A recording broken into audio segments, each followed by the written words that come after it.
The security guard's voice cut through the elegant hum of the Plaza Hotel lobby in New York City like a blade. "No photographs allowed here, ladies. Pack up and move along immediately." Natalie froze, her white lace wedding dress suddenly feeling like a target as she clutched Charlie's hand tighter, the bouquet trembling in her other fist. Charlie stepped forward, her ivory pantsuit sharp against the marble floors, her dark eyes flashing with immediate anger. "What exactly is the problem?" she demanded, her voice steady, but carrying the edge of 4 years fighting for every inch of their life together. The guard crossed his arms, his gaze flicking dismissively to their joined hands. "Hotel policy. This area is not for personal shoots, especially ones that might disturb guests." Natalie felt the familiar knot tighten in her chest, the same knot that had followed her since she first admitted to herself that the life her parents planned was never going to fit. This was supposed to be their perfect pre-wedding moment, captured in the iconic lobby they had booked months ago for the photos before the small ceremony in 2 days. Instead, it was turning into another reminder of how the world still saw them. Guests in designer coats paused their conversations, phones already out recording the unfolding scene. A woman in pearls whispered to her husband while a bellhop stared openly. Natalie swallowed hard, thinking of her mother back in New Jersey who had cried for weeks after the engagement announcement. "You know how hard your father worked to build the family name," her mom had said on the last call, her voice thick with disappointment. "Think of your sister in the business. Is this worth losing everything we gave you?" The words echoed now as the guard motioned for backup. Charlie squeezed her hand back, her thumb tracing a small circle on Natalie's skin, the silent signal they had developed over years of family dinners that ended in cold silence and holidays where her father barely spoke. "We are paying guests," Charlie said louder, now drawing more eyes. "We reserved the space through the concierge. This is discrimination." The guard smirked slightly. "Call it what you want, but rules are rules. Security will escort you out if needed." Natalie's mind raced through the decisions that had led here, meeting Charlie at a charity art exhibit 4 years ago, the instant spark that made her question everything, the slow coming out that fractured her family, the choice to move in together despite her parents' threats to cut ties with the business they expected her to inherit. Charlie had sacrificed her own family connections years earlier when she came out at 19, her parents choosing silence over acceptance. Now at 28, they stood here fighting the same battle again. Natalie felt the weight of every compromise the night she cried alone, wondering if love was worth the pain she caused her sister, who still sent birthday cards, but never visited the career path she altered to avoid client dinners where her personal life would be questioned. The guard reached for his radio just as a group of suited figures emerged from the executive elevator, a woman in her 50s leading them with a tablet in hand. Everything stopped. The woman scanned the scene, her eyes narrowing then widening in recognition. "What is going on here?" she asked, her voice carrying authority that made the guard straighten instantly. The security guard stammered something about policy, but the woman, the director of operations according to her name tag, cut him off. "This is unacceptable. We have no such policy and you know it." Natalie and Charlie exchanged a glance, the air shifting from confrontation to something uncertain. The director turned to them, her expression softening. "I am Elena Vargas, head of the board here at the Plaza. Please accept our deepest apologies. Your session can continue and we will provide a professional photographer at no cost to make up for this." The reversal hit like a wave, guests murmuring in surprise as the guard backed away. Charlie let out a breath she had been holding while Natalie felt tears prick her eyes, not from relief but from the sudden exposure. This was not just a policy mistake. Her father's connections in the hospitality world ran deep. Had he called in a favor to stop this public display? The director motioned for her team to clear space, offering them the full lobby now. As the photographer reset his gear, Natalie pulled Charlie aside, her mind already spinning with the price this small victory might demand. They had come so far, but every step forward seemed to cost someone something. Charlie kissed her forehead softly. "We deserve this," she whispered, but Natalie could see the same doubt in her eyes, the internal battle they both fought daily between claiming their happiness and the guilt of the fractures it left behind. The session began, cameras clicking, but the tension lingered, the first crack in what was supposed to be their perfect day. Natalie's phone buzzed in her bag, her sister's name flashing on the screen. She silenced it, knowing the call would bring more questions, more pressure. By the time they finished the first set of photos, the lobby had filled with curious onlookers, and the director had arranged complimentary champagne. It felt like a win, but Natalie knew better. Wins like this always came with strings, and the strings were tied to the family she still loved despite everything. Charlie noticed her distraction, squeezing her hand again. Whatever happens next, we face it together. Natalie nodded, but inside the conflict raged louder than ever, the choice between love and loyalty already tearing at her soul. As they posed for one final shot in front of the grand staircase, she wondered how much more they would have to pay before the world stopped demanding they choose. The day was far from over, and the real confrontations were only beginning. The director, Elena Vargas, personally escorted them to a private lounge after the lobby session, wrapping up with warm words about the hotel's new diversity initiative that had just been approved by the full board. Natalie smiled politely, but her mind was elsewhere, replaying the guard's words, and the way her stomach had twisted at the public humiliation. Charlie thanked Elena profusely, suggesting they donate to the hotel's charity fund in return. But Natalie could feel the undercurrent of Charlie's own scars, the way her shoulders tensed whenever authority figures got involved. They had met at that art exhibit when Charlie was exhibiting her photography series on chosen families, and Natalie had been there as a reluctant volunteer for her parents' company. Their first conversation had lasted hours, Charlie sharing stories of being disowned at 19 after her parents found letters from her high school girlfriend, the pain still raw even now. Natalie had been drawn to that honesty, the courage to live openly when she herself had spent 24 years perfecting the art of hiding. Now, as they sat in the lounge sipping the complimentary drinks, Natalie pulled out her phone and saw 3 missed calls from her sister Lauren. The text followed quickly. "Mom saw a video online of you two in the lobby. Dad is furious. Call me now." The words hit harder than the guard's ban. Charlie leaned over, reading it, her face hardening. "They can't keep doing this to you. We are getting married in 2 days." Natalie set the phone down, her hands shaking. "It's not that simple. The business is in both our names.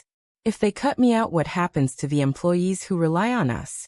Charlie looked away, the old argument resurfacing, the one that had nearly ended them 6 months ago, when Natalie's father offered her a promotion on the condition she attend family events alone.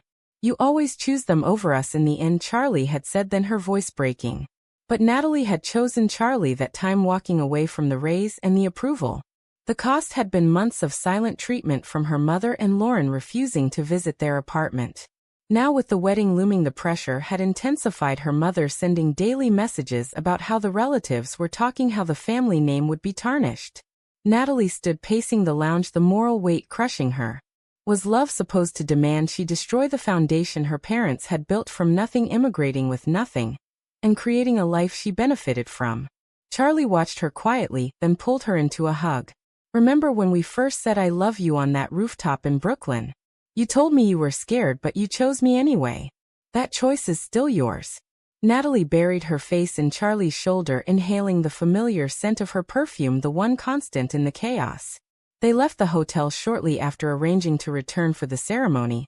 But the reversal in the lobby had already spread online, a bystander video gaining traction with headlines about hotel discrimination. By evening, Natalie's phone would not stop buzzing, friends congratulating them, strangers offering support, but also messages from distant cousins questioning her choices. At their apartment in Brooklyn, Charlie cooked their favorite pasta, while Natalie sat at the kitchen table staring at a photo of her family from last Christmas, the forced smiles, the empty chair where she had once sat with a male date to keep the peace. The betrayal came that night when Lauren called, not to scold but to confess. "I didn't want to tell you, but Mom asked me to call the hotel management yesterday. She thought if they stopped the photos publicly you would reconsider."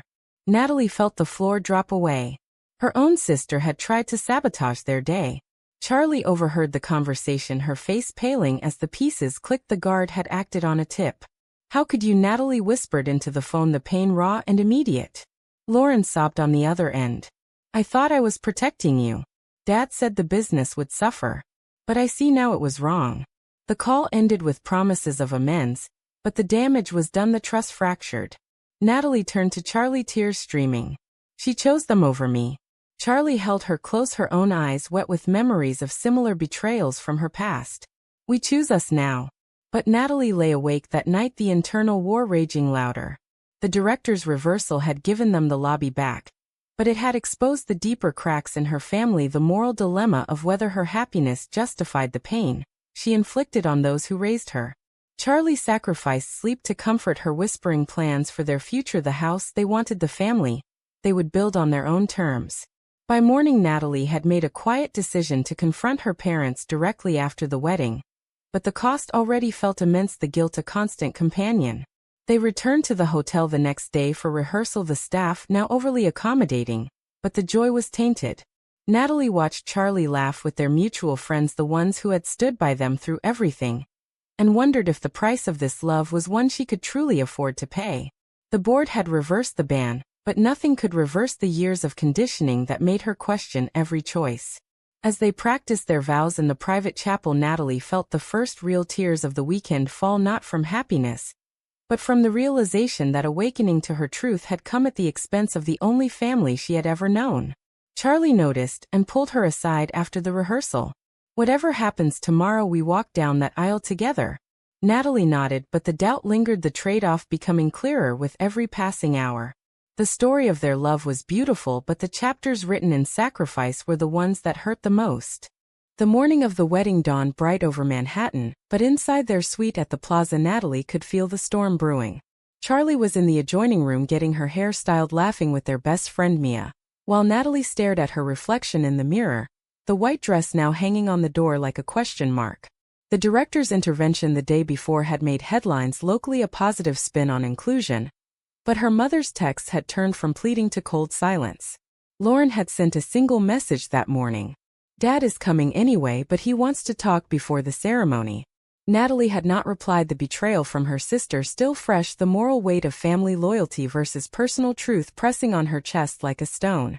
She thought back to the night she told her parents about Charlie, the dinner table going silent, her father setting down his fork, and asking if this was a phase, her mother crying about grandchildren and the family legacy.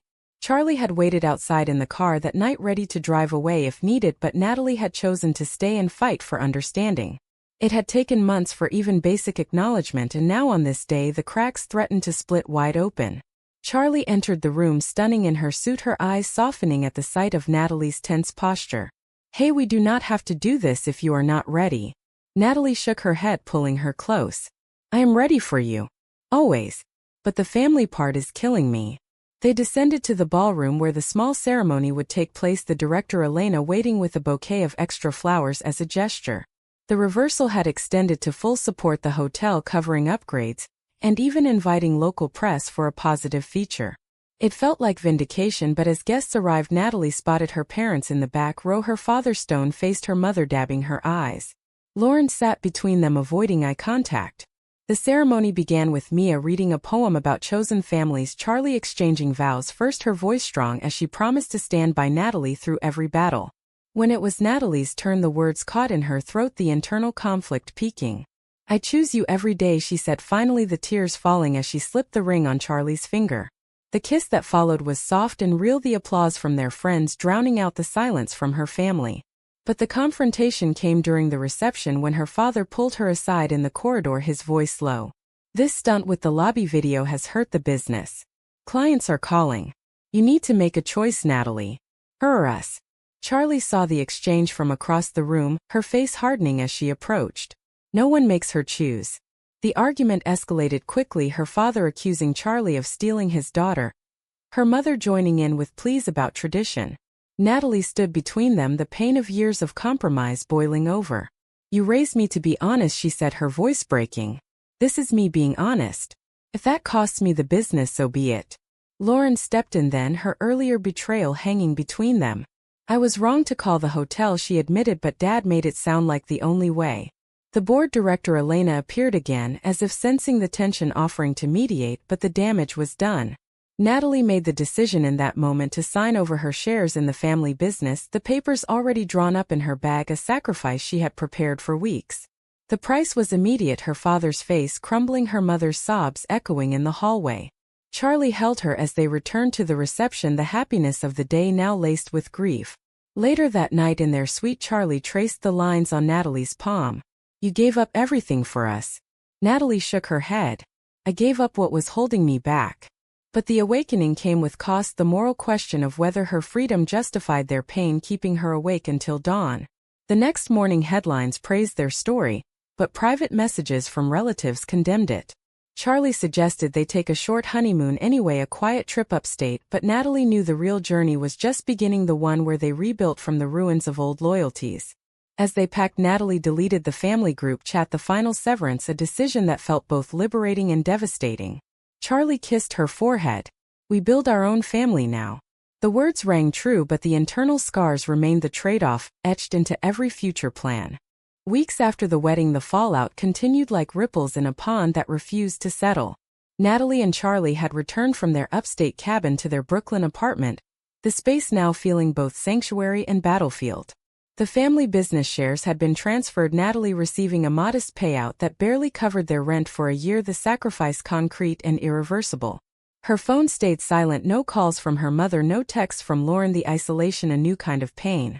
Charlie threw herself into her photography work, capturing images of other queer couples for a gallery show titled Chosen Bonds, her way of processing the betrayal and the victory. Natalie watched her partner flourish, the defiance that had first attracted her now a source of strength. But inside, Natalie wrestled with guilt, the moral dilemma of whether she had been selfish in forcing the family to confront a truth they were not ready for. One evening, Mia, the best friend who had stood by them since the beginning, came over with wine and news. "I ran into your sister at the market," she said carefully. "She looked broken." "Natalie?" She asked if you were happy. Charlie tensed across the table, her own history with betrayal making her protective. "Do not let them pull you back in." Natalie nodded, but the seed was planted, the internal conflict flaring again. Was her happiness worth the destruction of the relationships that had shaped her? The next day, Lauren showed up unannounced at their door, her eyes red from crying. "I cannot lose you," she said, stepping inside. "Dad is talking about changing the will." Mom stopped eating. Natalie felt the old pull, the duty ingrained since childhood. Charlie stood in the kitchen doorway, arms crossed. "You called the hotel to stop our photos. How do we trust that now?" Lauren broke down, admitting the full extent her father had pressured her, using the business as leverage, the betrayal not just hers but the whole family's attempt to control the narrative. Natalie listened, the pieces fitting, the guard's sudden enforcement, the director's reversal exposing the manipulation. The moral choice crystallized in that moment: Natalie could forgive and try to mend, or she could protect the life she had built with Charlie. She chose the latter, asking Lauren to leave but offering one condition: therapy for the family if they wanted contact again. The door closed and Charlie pulled her into an embrace, the price of that decision immediate in the tears they shared. Days later, a letter arrived from her father disowning her formally, the business now fully in Lauren's name, the final cut. Charlie read it with her voice steady. "We knew this might happen."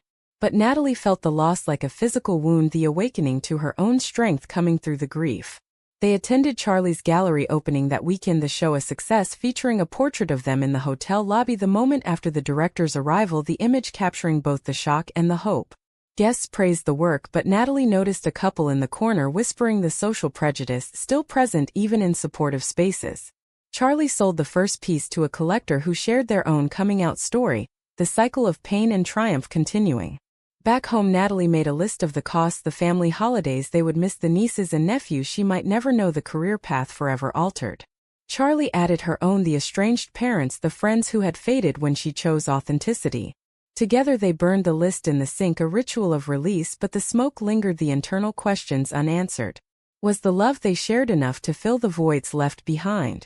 The weeks turned to months, the drama evolving into quiet resilience, Natalie starting a small consulting firm focused on inclusive workplaces, her way of turning pain into purpose. Charlie proposed a second ceremony just for them on the anniversary, a private vow renewal in the same lobby where it all began, the director Elena attending as a guest of honor.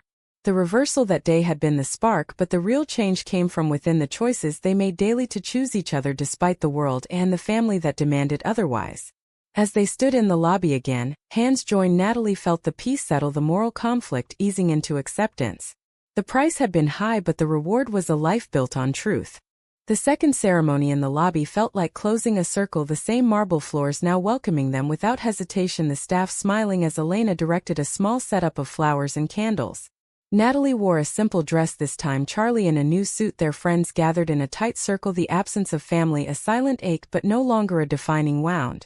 During the vows, Natalie spoke of the betrayals, the sacrifices, and the awakening that had come from standing firm. Charlie responded with stories of their shared battles, the nights of doubt, the mornings of reaffirmation. The kiss was longer this time, the applause genuine. But even in triumph, new conflicts emerged. A distant relative posting online about the family rift, accusing Natalie of selfishness, the social media storm forcing them to confront public judgment. Charlie handled the comments with grace, blocking and moving on, but Natalie read everyone, the internal voice questioning if she had indeed crossed a line. Mia organized a support gathering at their apartment, the friends sharing their own stories of family rejection, the common thread of moral dilemmas where love clashed with duty. One friend described losing custody of a child, another losing a job, the room filled with the weight of collective experience. Natalie realized her story was not unique, the prejudice systemic, the choices universal. Charlie suggested they document it for her next project, a book of interviews, the decision to turn personal pain outward, a healing step. Months passed with therapy sessions for Natalie alone, then joined the counselor, helping her navigate the guilt, without letting it dictate her future.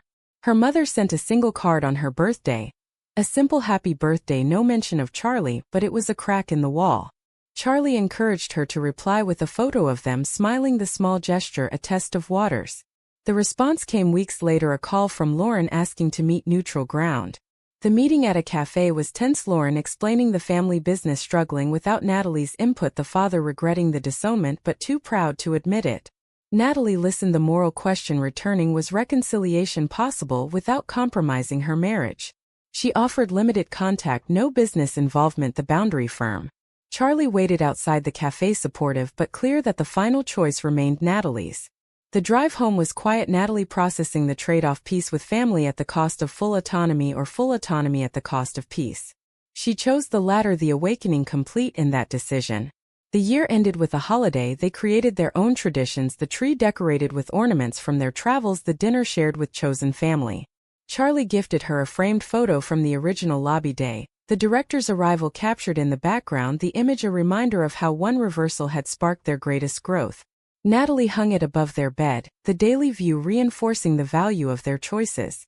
Yet the drama did not end, a lawsuit from a disgruntled relative claiming emotional distress, the legal battle draining, but ultimately dismissed, the court affirming their right to live openly. Through it all they leaned on each other, the confrontation strengthening the bond, the sacrifices proving the depth of their commitment. Natalie started volunteering at a youth center for queer teens, sharing her story, the full circle of turning personal conflict into communal support. Charlie exhibited internationally, the recognition validating their journey. As another wedding anniversary approached, they planned a trip back to the hotel, the full board now inviting them as guests of honor for a diversity event. The irony was not lost, the band that started it all now a footnote in their legend. Natalie stood on the balcony of their suite overlooking the city, the internal peace finally settling. The price had been paid, the betrayals processed, the moral lines drawn. Charlie joined her, wrapping arms around her waist. "Worth it," she whispered. Natalie nodded, turning for a kiss, the happiness hard-won but real. The diversity event at the plaza drew a crowd, the ballroom filled with executives, allies, and media, the director Elena introducing Charlie and Natalie as symbols of resilience. Natalie spoke first, her voice steady, as she recounted the lobby ban, the family pressures, the internal battles, and the ultimate choices. Charlie followed with reflections on sacrifice and awakening, the room hanging on every word. The applause was thunderous, but backstage a surprise waited, her mother standing awkwardly beside Lauren, the first in-person meeting in over a year. The conversation was halting, her mother admitting the mistakes, the pressure she had placed, the fear of losing her daughter. Natalie listened without interrupting, the moral conflict flaring one last time. Was forgiveness the right path? Or was protecting boundaries more important? She chose partial forgiveness, coffee meetings, no holidays, yet the decision feeling balanced. Charlie supported it fully, the trust between them unbreakable after all they had endured.